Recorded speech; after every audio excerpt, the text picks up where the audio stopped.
4च्या सुमारास सगळे देवळाच्या मागच्या अंगणात जमले होते. काही पायऱ्यांवर बसले होते, काही त्यांच्यासमोर उभे होते. चंदू येताच किशा म्हणाला होता, हात दाखव रे चंद्या. कधी फुल शर्ट न घालणाऱ्या चंदूने आज तसला शर्ट घातला होता. डाव्या हाताच्या कफचं बटन सोडवून त्याने बाही वर ओढली. मनगटावर लालसर चट्टा होता, पण तो एव्हानाच फिकट होऊ लागला होता. चंदू म्हणाला, रात्रभर सारखी स्वप्न पडत होती. एकात त्याने त्याच्या केसाळ छातीशी घट्ट आवळून धरलं होतं. त्याची त्वचा तापल्या तव्यासारखी गरम होती आणि आत धरणीकंपासारखा गडगडाट होत होता. मग दुसऱ्यात तो पाठलागावर येतोय आणि पाय चिखलात रुतल्यासारखे रुतून बसतायत, उचलताच येत नाहीत. चंदूने अंग शहारल्यासारखं केलं आणि ते सगळंच नाटक नव्हतं. आता इकडे पहा, अजय म्हणाला. या बाळंभटाने ते पुस्तक आणलं आहे. आता गोट्या बाद झाल्या. एकदा त्याला समजलं की मग त्या निरुपयोगी. आणखी काही युक्ती सापडते का पाहूया. शर्टच्या उघड्या बटनातून आत हात घालून पोटापाशी लपवलेलं पुस्तक बाळ्याने बाहेर काढलं. पुस्तकाला मागचं पुढचं कव्हर नव्हतं. एवढंच काय, लेखक प्रकाशकाच्या नावाचं पान नव्हतं, शीर्षकाचं पान नव्हतं, अनुक्रमणिकेचंही पान नव्हतं. कागद जाड होता, पण आता जुना झाला होता, ठिसूळ झाला होता आणि पिवळा पडला होता. सगळ्यांनी ते पुस्तक हातात घेऊन नाकाला लावून पाहिलं. पुस्तकाला एक वास होता. जुन्या कागदाच्या वासाखेरीज त्यात आणखी काहीतरी होतं. वास अनाकर्षक वाटत होता. टाईप मोठा होता आणि लेखन अतिप्राचीन होतं. उदाहरणार्थ, प्रस्तुत लेखकाचे मत असे संभवते की एतद विषयक मीमांसा करण्याचे संयोजन असे की सुज्ञांसाठी विषय परिपोषाची अधिक आवश्यकता भासू नये. ए बाळंभट, पुस्तक जरा वेळ बंद ठेव, अजय म्हणाला. मी काय सांगतो ते ऐका. आपल्याला त्याचं मूळ ठिकाण शोधून काढलं पाहिजे आणि तिथेच जाऊन त्याचा नाश केला पाहिजे. सर्वांच्या चेहऱ्यावरचं हास्य मावळलं होतं. डोळे भीतीने विस्फारले होते. मला सुद्धा भीती वाटते, भयंकर भीती वाटते, अजय मान हलवत म्हणाला. पण आता अर्धवट सोडता उपयोगी नाही. त्याने आपल्याला 7ही जणांना पाहिलं आहे. इतके दिवस आपण त्याच्यापासून पळत होतो, स्वतःचं कसं तरी संरक्षण करत होतो. पण आता आपण त्याच्यावरच प्रत्यक्ष हल्ला केला आहे. कदाचित आपल्याला 7 जणांना धोका नसेलही. तो आपल्याला घाबरवण्यापेक्षा अधिक काहीही करू शकणार नाही. पण आपल्या घरच्या माणसांना विसरू नका. घरी आई वडील, भाऊ बहिणी आहेत. किराडचं त्याने काय केलं पहा. त्याला अशक्य काय आहे? ते कोणत्याही ठिकाणी कोणत्याही रूपात प्रगट होऊ शकतं. मुलांना पळवून त्यांचा बळी घेणं ही त्याची खास आवड असेलही. पण मोठी माणसं सुद्धा त्याच्यापासून सुरक्षित नाहीत. तेव्हा आता आपण थांबून चालायचं नाही. पुस्तकाचा लेखक कोण आहे माहीत नाही, पण तो महान आहे एवढं खरं. आणि एकदा आपल्याला त्याच्या शब्दांचा खरेपणा अनुभवायला मिळाला आहे. हो, तो मंत्र बाळ्याने याच पुस्तकातून आणला होता. मी घरी या पुस्तकातला बराचसा भाग चाळला आहे. वशीकरणावर आहे. आपल्याला काही पोरींच्या मागे लागायचं नाही. गुप्तधन शोधून काढण्यावरही एक प्रकरण आहे.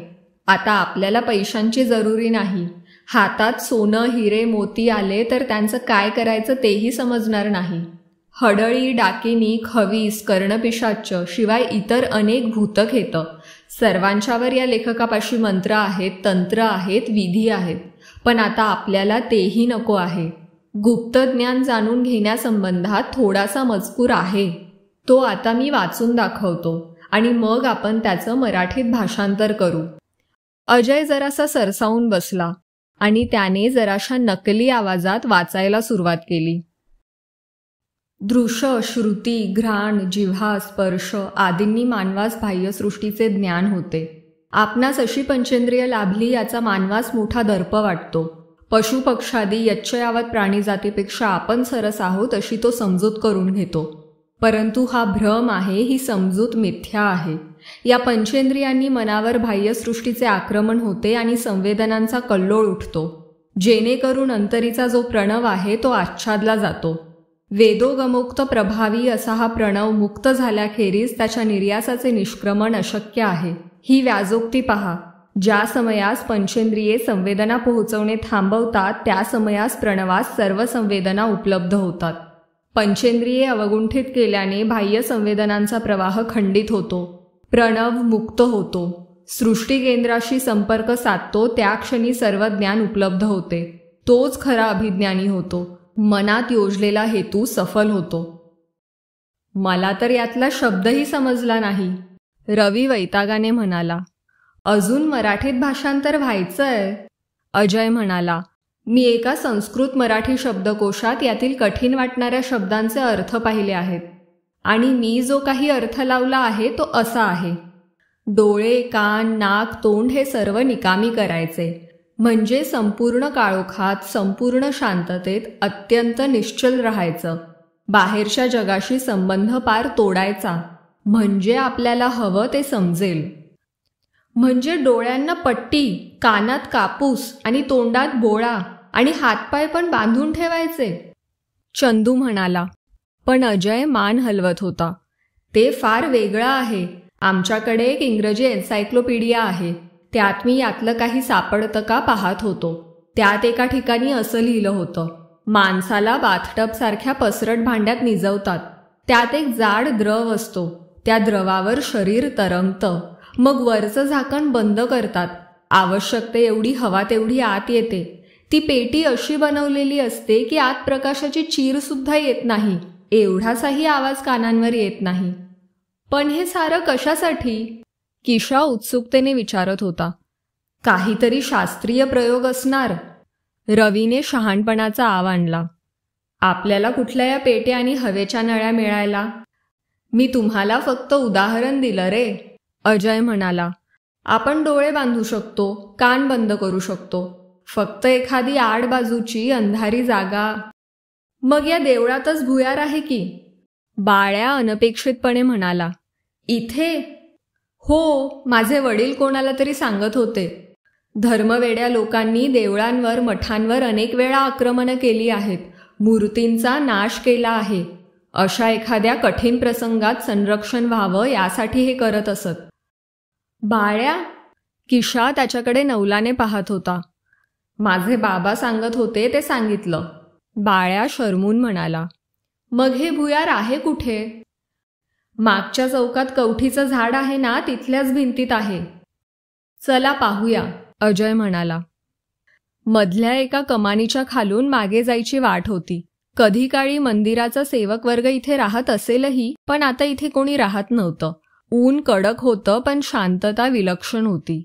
कवठीच्या झाडाजवळून देवळाची मागची प्रचंड भिंत जात होती आणि कवठीच्या झाडामागेच भिंतीत जेमतेम 1.5 बाय 1.5चं एक लाकडी दार होतं. कडी आणि कुलूप दोन्ही गंजून गेलं होतं. उघड दिसत होतं की कितीतरी दिवसात या दाराला कोणी हातही लावलेला नाही. तुम्ही सगळे जरा पाठ करून गोलात उभे राहा, अजय म्हणाला. आणि ते 6 जण तसे उभे राहताच त्याने आधी हाताने कुलपाला एक हिसका मारला, पण काहीही झालं नाही. मग पाय उचलून बुटाची टाच कुलपावर जोरात मारली. कट आवाज करत कुलूप उघडलं. अजयने कडी काढली आणि दार बाहेर ओढलं. आता सगळे वळून त्या लहानशा काळ्या चौकोनाकडे पाहत होते. इथून आत जायचं, बाळ्या म्हणाला. बंद जागांची त्याला विलक्षण भीती वाटत असे. चंदूने पुढे होऊन आत डोकावून पाहिलं. काही दिसतं का रे? रवीचा आवाज जरा जड येत होता. दिसत नाही, पण जाड्या, तू कसा काय आत जाणार रे? पण चंदूच्या शब्दांकडे त्यांचं फारसं लक्ष नव्हतं. त्या काळ्या विवरातून येणारा गारेगार वारा पायांना जाणवत होता. म्हणजे हे भुयार बंद नव्हतं, आणखी कुठेतरी उघडत होतं. मी घरी जाऊन टॉर्च आणतो, रवी म्हणाला. त्याचंच घर सगळ्यात जवळ होतं. इतर कोणी काही बोलण्याच्या आत तो निघाला सुद्धा. त्याला परत यायला 20 मिनिटं तरी लागली. तो घामाघूम झाला होता. धापा टाकत होता. मी आणि चंदू पाहून येतो, तुम्ही सगळे इथेच थांबा, अजय म्हणाला. त्याने टॉर्च शिलगावला. झोत आत टाकला. 3-4 फुटांपर्यंत विवर सरळ आत गेलं होतं. बाहेरच्या भिंतीची तेवढी जाडी होती. अजय ओनवा होऊन विवरात शिरला. त्याच्या मागोमाग चंदू शिरला. 5-1 मिनिटांनी चंदू परत फिरला आणि त्याने बाकीच्यांना सांगितलं, पुढे चांगल्या पायऱ्या आहेत, अजय एवढ्यात येईलच. 10 मिनिटातच अजय ओनव्याने विवरातून बाहेर आला. त्याच्या सर्वांगावर धुळीचा थर होता. धूळ झटकत झटकत तो म्हणाला, दारापासचा भागच अरुंद आहे, बाकी पुढे काही अडचण नाही. 15 पायऱ्या आहेत आणि पुढे खडकातली वाट आहे. आपल्याला हवी होती अगदी तशीच ही जागा आहे, चला. त्याने भुयाराचं दार बंद केलं, कडी लावली, मोडकं कुलूप कडीत परत अडकवलं आणि ते सगळे परत नेहमीच्या जागी येऊन बसले. जे काय करायचं ते लवकर करायला हवं, अजय म्हणाला. पण काय करायचं ते सांगितलंच नाहीस. आपण काहीही करायचं नाही. त्याचं मूळ कुठे आहे हे आपल्याला जाणून घ्यायचं आहे ना, तेवढी इच्छा मनात ठेवायची. आपल्याला आसपासचं काहीही दिसणार नाही, काहीही ऐकायला येणार नाही. पाहूया, प्रयत्न तर करून पाहायला काय हरकत आहे. मला नीट सांग, आपण या भुयारात जाऊन डोळे बांधून कानात बोळे घालून बसून राहायचं? चंदू विचारत होता. हो. अजयच्या आवाजातही जराशी शंका होती. आणि समज ते त्या भुयारातच आलं तर? खात्री कशाची आहे? आशा करायची की ते येणार नाही. आणि मग अजयची मान ताठ आणि सरळ झाली. असं भित्र्या भागूबाईसारखं मागे सरून चालणार नाही. काहीतरी करायलाच हवं. आधी हा प्रयोग करून तर पाहू. ठीक आहे, करूयात, पण केव्हा? किशा म्हणाला. आत्ता शक्य नाही. काही सामान जमा करावं लागेल. उद्या दुपारी? सामान? कसलं सामान? चंदू विचारत होता. डोळ्यांवर पट्ट्या हव्यात, कानात बोळे हवेत. आत माती, चिखल, दगड काय आहे माहीत नाही. बसायला प्लास्टिकच्या मोठ्या पिशव्या असं काहीतरी हवं. आणि टॉर्च, नाहीतर मेणबत्ती काडेपेटी हवी. कापूस मी आणतो, आमच्याकडे लाखो फुलवाती होत असतात, बाळ्या म्हणाला. प्लास्टिकच्या पिशव्या मी आणतो, रवी म्हणाला. बाकीचं मी आणतो. उद्या दुपारी 12ला जमायचं? अजय म्हणाला. हो म्हणत सगळे पांगले. 12:15 सर्वजण जमले होते. जयरामने दुकानातली एक लहान छिन्नी आणि हातोडा आणला होता आणि आल्या आल्या त्याने दाराच्या डाव्या पालातला कडी घालण्याचा हुक छिन्नी हातोड्याने काढून टाकला. आता बाहेरून कडी लावता यायची नाही, तो म्हणाला. कडी कोण लावणार हे त्याला सांगावं लागलं नाही. मी आधी जातो आणि खाली मेणबत्ती लावतो, मग एके कसे या, अजय म्हणाला आणि त्या चौकोनी विवरात शिरला. त्याच्या मागोमाग चंदू आत गेला. जराशाने त्याने हात हलवून त्यांना आत यायची खूण केली. किशाने बाळ्याला पुढे ढकललं. त्याला अगदी शब्दशः ढकलावं लागलं. त्याच्या मागोमाग रवी गेला, मग सोनी, मग जयराम आणि सर्वात शेवटी चंदू. तोच लहान होता. खांद्यावरून हात मागे घालून भुयाराचं दार मागे लावून घेऊ शकला. आधी गुडूप अंधार झाला आणि मग पुढच्या बाजूस अंधुक पिवळट प्रकाश दिसू लागला. जयराम पायऱ्या उतरून खाली गेला. अजयने 2 मेणबत्त्या पेटवल्या होत्या. एक त्याच्या हातात होती, एक किशाच्या हातात होती. जिवंत खडकाच्या भिंतीत ते वावभर रुंदीचं भुयार खोदून काढलं होतं. पायाखालीही खडक होता. ज्या क्रमाने उतरले त्याच क्रमाने ते पुढे चालले. समोरून गार वाऱ्याचा झोत येतच होता. 100-125 पावलं गेल्यावर भुयार रुंद झालं. चांगली 15x15ची चौकोनी जागा तयार केली होती. त्यांनी मेणबत्तीच्या प्रकाशात सर्व जमीन, सर्व भिंती, छतही तपासलं. कोणी कधी इथे आल्याची खूणही नव्हती. आता आपण भुयाराकडे तोंड करून भिंतीला पाठ लावून बसू, अजय म्हणाला. ते 7 जण भिंतीला पाठ लावून बसले. कुणाला पाणी प्यायचं आहे का? आत्ताच पिऊन घ्या, अजय म्हणाला. डोळ्यांच्या पट्ट्या हातात घ्या. मी आता 2 मेणबत्त्या मालवणार आहे. रेडी? त्यांनी हो म्हणताच मेणबत्त्यांवर फुंकर घालण्यात आली. त्या विझल्या. अंधार झाला. कोणीतरी जोराने श्वास आत घेतला. मग जयरामच्या हाताला एक स्पर्श झाला. त्याच्या शेजारी बाळ्या होता. आधारासाठी जयरामने त्याच्या हातावर हात ठेवला. अंधार होताच श्रवणेंद्रिये आणि घ्राणेंद्रिये तीक्ष्ण झाली. कोणीतरी केसांना सुगंधी तेल लावलं होतं. त्याचा वास जाणवला. श्वासोच्छवासांचे, बारीक सारीक हालचालींचे आवाजही ऐकू यायला लागले. 1-2 मिनिटं गेली आणि मग त्यांना समोरची भुयाराची वाट अत्यंत अंधुक अंधुक अशी दिसायला लागली. बाहेरच्या लहान दाराच्या लहानशा फटीतून येणारा, परावर्तित होऊन इथपर्यंत पोहोचणारा क्षीणसर प्रकाशही त्यांना दिसत होता. त्यासाठी डोळ्यांना पट्ट्या बांधायला हव्या होत्या. ऐका हा, अजयचा बारीक आवाज आला. डोळ्यांना आता पट्ट्या बांधा आणि एखाद्याला बाहेर जावंसं वाटलं तर त्याने खुशाल पट्टी सोडावी आणि बाहेर जाऊन दारापाशीच थांबावं. ही काही बेट नाही, कोणीही चिडवणार नाही, समजलं का? सर्वांनी हुंकार दिला. मग बांधा पट्ट्या. हातांचा कापडाचा आवाज आला. मग शांतता झाली. त्यांना त्यावेळी समज नव्हती, पण मानव बाह्यसृष्टीला त्यांच्या पंचेंद्रियांनीच जखडलेला आहे. क्षणाक्षणाला त्याला बाह्यसृष्टीच्या सत्यतेचा पुरावा हवा असतो. नेत्रांनी पाहायचं असतं, हातांनी स्पर्शायचं असतं, कानांनी ऐकायचं असतं, सृष्टीचे गंध हुंगायचे असतात. हे पाश तोडले की कशाच्या आधारावर विसंबून राहायचं? मानव अथांग काळ्या अवकाशात तरंगायला लागतो.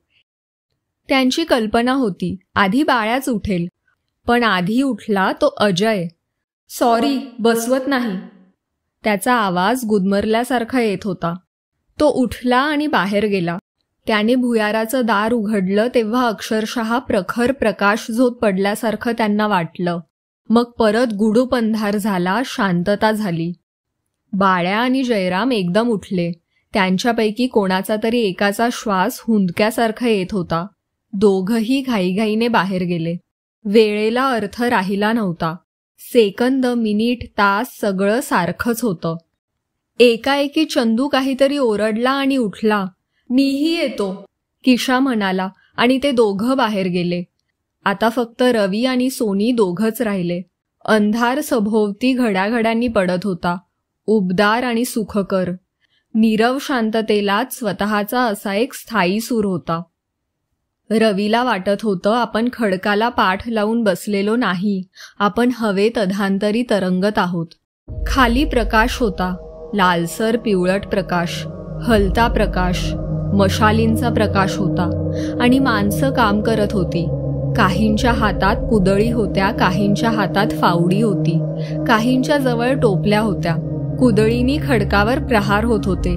खाली पडलेले दगड फावड्यांनी टोपल्यात भरले जात होते, बाहेर नेले जात होते. भुयार खणलं जात होतं. रवी ते पाहत होता.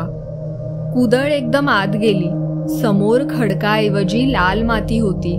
फावड्याने माती ओढताच आतला भाग उघडा पडला. एक लालसर फुगवटा दिसत होता. आसपासची माती कामगारांनी हाताने दूर केली. तो मातीचा रांजण होता. चारी बाजूंनी त्याच्यावर पांढऱ्या लाल रंगात चित्रविचित्र रेखाकृती काढलेल्या होत्या. वरचं तोंड मातीने लिंपलेलं होतं आणि रवीला धोक्याची जाणीव झाली होती. या कामगारांना सांगायला हवं, रांजण उघडू नका, त्यात गुप्तधन नाही, त्यात जड जवाहीर दागिने मोहरा नाहीत, त्यात दुसरंच काहीतरी भयंकर आहे, तो उघडू नका. पण तो एक केवळ अशरीरी निरीक्षक होता. एका कामगाराने कुदळीचं टोक वरच्या कडेत घातलं आणि उपसलं. एखादा स्फोट झाल्यासारखा रांजण फुटला. धुराचा लोटच्या लोट आतून बाहेर आला. कामगार किंचाळत असले पाहिजेत, पण त्याच्यापर्यंत त्यांचे आवाज पोचत नव्हते. त्यांची तडफड करणारी शरीरं तेवढी दिसत होती. धूर साकळत होता, घनता येत होती, आकार येत होता. कदाचित त्या अभागी कामगारांची जीवनशक्ती शोषली जात होती, वापरली जात होती. वयाला सर्वस्वी न शोभणारा विचार रवीच्या मनात येऊन गेला. 6 फूट, 7 फूट, 8 फूट उंच, सर्वत्र लाल नेत्र, एखाद्या गोमेसारखे पोटाच्या बाजूस 20-22 सोंडांसारखे अवयव, त्यांच्या शेवटास तीक्ष्ण नख्या, खवल्या खवल्यांची पाठ आणि तकतकती तेलकट त्वचा. रवीने डोळे घट्ट मिटून घेतले. पुन्हा डोळे उघडले तेव्हा डोळे बांधलेल्या अवस्थेत होते. तो भुयारात होता. अजय, बाळ्या, किशा, जयराम, चंदू यांच्या जाण्याचे आवाज विरले. काही क्षणातच सोनी हेही विसरली की आपण रवी बरोबर या भुयारात आहोत. तिला सगळ्याचंच विस्मरण झालं होतं. मंदिराच्या मागच्या बाजूस नदीवर घाट होता. ती घाटाच्या पायऱ्यांवर बसली होती, पण नदी ओळखीची वाटत नव्हती. म्हणजे नदी मायगावचीच होती, पण किती बदललेली होती. तिच्या आठवणीत नदीचा प्रवाह आक्रसलेला असायचा, वर धरण बांधल्यामुळे. नदीत सतत वनस्पती शेवाळ माजलेलं असायचं. पाण्याला सतत एक दुर्गंधी येत असायची. पण आत्ताची नदी किती वेगळी होती. पाणी स्वच्छ होतं, पात्र रुंद होतं, प्रवाहाला जोर होता. पूर्वी नदी अशीच असेल, तिच्या मनात कल्पना आली आणि मग तिला उमगलं, आपण मागचा केव्हाचा तरी भूतकाळातला देखावा पाहत आहोत. खालच्या पायरीवर कोणीतरी पाठमोरं बसलेलं आहे. गोरापान वर्ण, डोक्याला मोठा घेरा आणि मानेवर रुळणारी शेंडी, ताठ पवित्रा, निश्चल. दिसायला माणूस शुचिरभूत, पुण्यवान, धर्मशील वाटत होता. पायऱ्यांच्या वरच्या बाजूस मुलांचा आवाज आला. 9, 10, 11 वर्षांची 3 मुलं, नुकत्याच मुंजी झालेल्या असाव्यात. खेळत खेळत पायऱ्यांवरून खाली आली. घोटाभर पाण्यात उभी राहिली. जरा अंतरावर बसलेल्या माणसाकडे त्यांचं लक्षच नव्हतं. पण त्याची मान सावकाश त्यांच्या दिशेला वळली होती. क्षणमात्र सोनीला त्याचे लाल भडक क्रूर डोळे दिसले. त्या मुलांना धोका आहे तिची खात्री पटली, पण ती काहीही करू शकत नव्हती. ती केवळ एक असहाय्यक निरीक्षक होती. त्याचा आकार विरघळत होता, बदलत होता. एखाद्या पक्षाने पंख पसरावे तसे 2 अजस्त्र पडदे त्या मुलांच्यावर झेपावत आले. शेवटच्या क्षणी ती बिचारी मुलं किंचाळली असतील, तडफडली असतील, पण सोनीला काहीही दिसलं नाही. त्याने त्या 3ही मुलांना किती सहजपणे उचललं होतं. किती अजस्त्र शक्ती. त्यांना कवेत घेऊन तो आकार पायऱ्या उतरला आणि आत्तापर्यंत तिला न दिसलेल्या एका खडकाच्या फटीत अदृश्य झाला. समोरचा प्रकाश गेला. नदीकाठची गार हवा गेली. सोनी अंधारात होती, भुयारात होती. शरीर अवघडलं होतं.